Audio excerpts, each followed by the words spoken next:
Македонија е земја со мултикултурно и мултинационално општество. Во средина во која живеат повеќе етникуми, меѓусебното почитување и соживотот треба да се градат уште од најмала возраст. Основното училиште Лирија од Тетово веќе трета година е дел од проектот на Нансен Диалог Центарот, со кој децата од разни националности се опфатени во заедничка настава, учејќи ги заедно културите едни за други. Ваквата настава учениците одлично ја прифаќаат, велат во училиштето. Проектот веќе функционира во нашето училиште, иако ние сме меѓуетничко училиште, кај што наставата се одвива на два јазика, и тоа на албански и македонски јазик.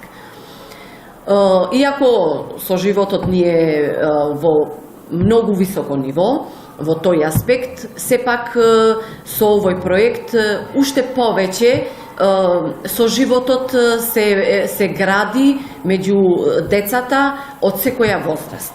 Тука се вклучени скоро сите наставници, реализираат заеднички активности. Тука најголема наша поддршка се родителите кои прифатија за ваков проект и тие се вклучени во тој проект.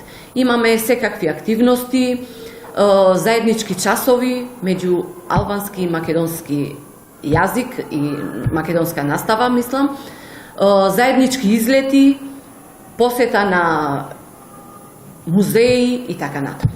Во проектот на Нансен Диалог Центарот, освен основното училиште Лирија, која воедно е и пример за успешна имплементација, опфатени се и други училишта, од Скопје, Гостивар и други градови. Проектот е предвидено да трае уште 3 години, со можност за негово продолжување.